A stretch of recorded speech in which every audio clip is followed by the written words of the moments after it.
उजनी धरणाने गेल्या काही दिवसापूर्वीच 50चा टप्पा ओलांडला आहे आणि आता कालव्यामधून देखील पाणी सोडायला सुरुवात झाली आहे. नमस्कार, महाराष्ट्र माझा न्यूज मध्ये आपलं सर्वांचं मनपूर्वक स्वागत. उजनी धरणाबाबत आजची सर्वात मोठी आणि दिलासादायक बातमी आपल्या समोर आली आहे. धरणाने 50%हून अधिक उपयुक्त पाणीसाठ्याचा टप्पा पार केला असून यानंतर सिंचन व्यवस्थेलाही गती देण्याला सुरुवात झाली आहे.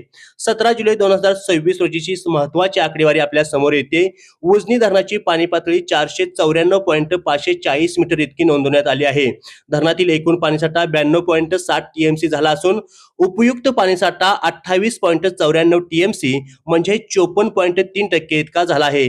गेल्या काही दिवसात उजनी धरणातील पाणीसाठ्यात सातत्याने वाढ होत असून आता धरणाने 50%चा महत्वाचा टप्पा ओलांडला आहे. ही बाब सोलापूर आणि पुणे जिल्ह्यातील शेतकऱ्यांसाठी मोठा दिलासा देणारी मानली जात आहे. सध्याला दौंड बंधाऱ्यातून 3780 क्युसेक वेगाने भीमा नदीतून पाण्याची आवक सुरू आहे. आवक कमी असली तरी धरणातील उपयुक्त पाणीसाठा समाधानकारक आहे.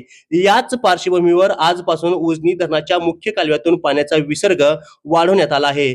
सकाळी 9 वाजल्यापासून मुख्य कालव्यातील विसर्ग 500 क्युसेक्स करण्यात आला आहे. तसेच भीमा-सिना लिंक बोगद्यातून आज दुपारी 12 वाजल्यापासून विसर्ग 900 क्युसेक पर्यंत वाढवण्यात येणार असल्याची माहिती उजनी धरण व्यवस्थापन विभागाचे कार्यकारी अभियंता यू डोंबरे यांनी दिली आहे. संबंधित यंत्रणा आवश्यक ती खबरदारी घेण्याचे आवाहन देखील करण्यात आले आहे. उजनी धरणाने 50%हून अधिक उपयुक्त पाणीसाठा गाठल्याने खरीप हंगामातील सिंचनाला मोठा आधार मिळणार आहे. आता येणाऱ्या पावसावर आणि धरणातील पुढील पाणीसाठा वाढीवर सर्वांचे लक्ष लागले आहे. उजनी धरणाच्या प्रत्येक ताज्या, अचूक आणि विश्वासार्ह अपडेटसाठी पाहत रहा महाराष्ट्र माझा न्यूज.